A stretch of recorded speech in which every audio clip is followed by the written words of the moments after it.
Bismillahirrahmanirrahim. Assalamualaikum warahmatullahi wabarakatuh. Alhamdulillahi rabbil alamin. Wabihi nasta'inu ala umurid dunya waddin. Wassalatu wassalamu ala khairil anbiya'i wal mursalin wa ala alihi wa sahbihi ajma'in, amma ba'du. Santri Rumah Quran yang dirahmati Allah subhanahu wa ta'ala, mari kita bersyukur kepada Allah subhanahu wa ta'ala terhadap nikmat yang Allah subhanahu wa ta'ala berikan kepada kita, sehingga kita bisa menjalankan segala bentuk aktivitas, segala bentuk nikmat, segala bentuk kewajiban kita kepada Allah subhanahu wa ta'ala. Dan mari pula kita berselawat kepada junjungan alam Nabi besar kita Nabi Muhammad sallallahu alaihi wasallam. Dengan wasilah beliau kita bisa belajar Al-Quran. Dengan wasilah beliau kita bisa merasakan manisnya iman kepada Allah subhanahu wa ta'ala. Baik santri Rumah Quran yang dirahmati Allah subhanahu wa ta'ala, pada kesempatan yang mulia ini insya Allah kita akan membahas pelajaran pertama di buku Metode Ihya kedua, yaitu begini seharusnya belajar tahsin. Santri Rumah Quran yang dirahmati Allah subhanahu wa ta'ala, sebelum kita belajar tahsin, maka terlebih dahulu kita harus membersihkan hati kita dari niat-niat yang tidak bagus, dari niat-niat yang jelek kepada Allah subhanahu wa ta'ala. Karena kita akan belajar suatu pelajaran yang sangat istimewa di sisi Allah subhanahu wa ta'ala, yaitu kita harus memperbaiki niat kita terlebih dahulu. Kemudian setelah kita memperbaiki niat kita, setelah kita memperbaiki niat kita kepada Allah subhanahu wa ta'ala, kita juga harus memperbaiki pikiran kita, membenahi pikiran kita, pemahaman kita yang salah tentang Al-Quran, bahwasanya apa saja yang ada di dalam Al-Quran itu adalah benar dari Allah subhanahu wa ta'ala. Karena dengan hati dan pemikiran yang baik tentang Al-Quran, itulah yang akan menjadi pahala bagi kita, maka itulah yang akan bermanfaat bagi kita di dunia dan di akhirat. Santri Rumah Quran yang dirahmati Allah subhanahu wa ta'ala, kemudian bagaimana seharusnya kita yang belajar Al-Quran, bagaimana mentalitas belajar Al-Quran yang sesungguhnya. Yang pertama yaitu harus ikhlas karena Allah subhanahu wa ta'ala. Itu yang pertama, kita harus ikhlas kepada Allah subhanahu wa ta'ala terhadap apa yang akan kita pelajari, yaitu kita akan belajar Al-Quran. Kita harus ikhlas kepada Allah subhanahu wa ta'ala.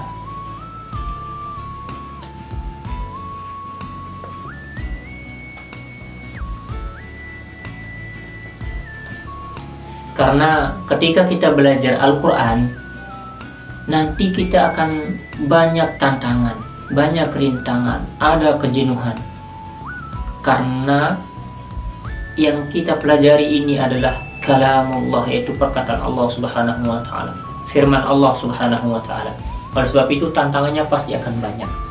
Karena dengan ikhlas itu, maka tantangan-tantangan yang ada insya Allah biidznillahi subhanahu wa ta'ala akan mudah, akan bisa kita lalui bersama insya Allah, karena kita ikhlas karena Allah subhanahu wa ta'ala.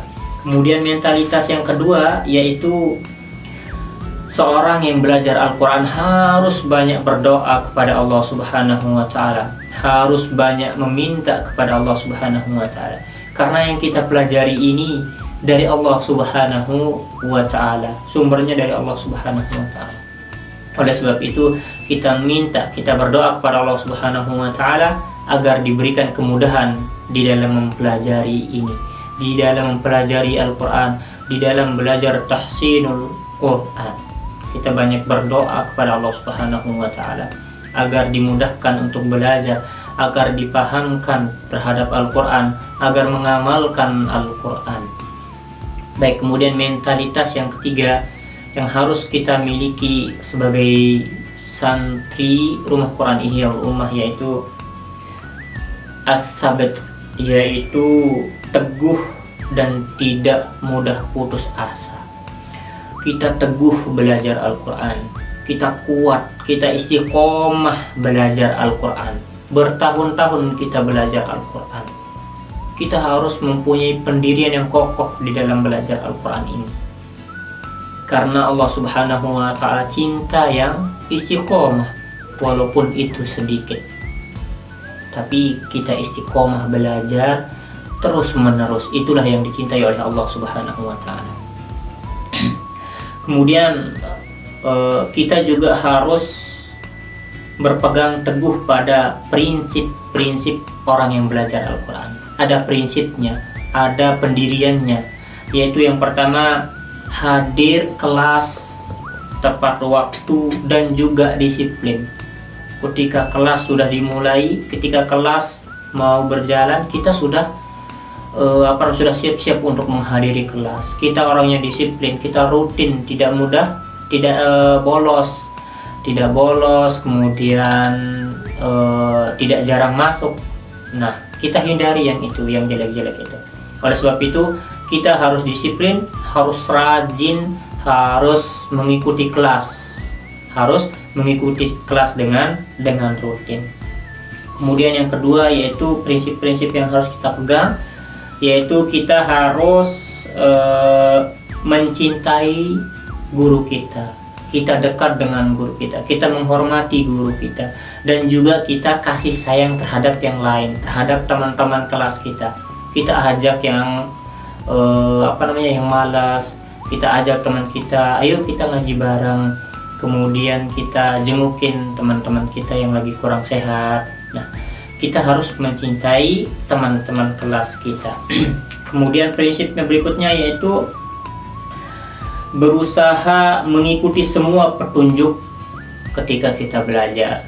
Ketika guru menginstruksikan, kita mengikuti instruksi dari guru. Ketika guru mentalakikan, kita ikut talaki guru. Kita mengikuti arahan dari guru dan apa yang diperintahkan oleh oleh guru tentunya.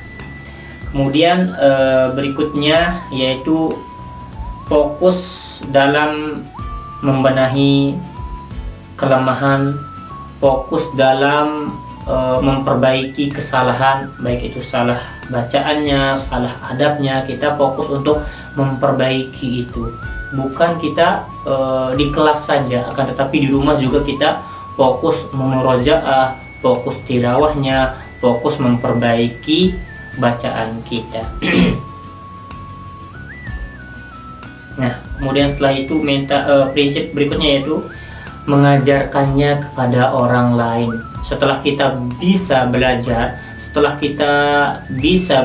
tahsin, bacaan kita bagus, kemudian hafalan kita bagus, kemudian kita sebarkan ke orang lain. Kita sebarkan ke keluarga kita ajarkan ke keluarga kita ajarkan ke masyarakat, kita ajarkan ke teman kita, ke sahabat kita. Kita harus ajarkan supaya mendapatkan manfaat bagi kita di kemudian harinya. Kemudian prinsip berikutnya yaitu kita harus memanfaatkan momentum ketika ujian. Ketika ujian diadakan, maka kita harus maksimalkan persiapannya, maksimalkan bacaannya, maksimalkan pemahamannya terhadap apa yang telah kita pelajari. Kita harus benar-benar maksimalkan momentum itu supaya kita benar-benar benar-benar menguasai terhadap buku metode Ihya 2 ini.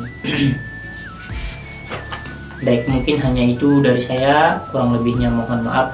Semoga santri-santri Rumah Quran Ihyaul Ummah selalu istiqomah, selalu rajin di dalam belajar Al-Quran. Semoga kita semuanya bisa berjumpa nanti di hari kemudian. Amin ya rabbal alamin. Cukup sekian dari saya. Jazakumullahu khairan. Assalamualaikum warahmatullahi wabarakatuh.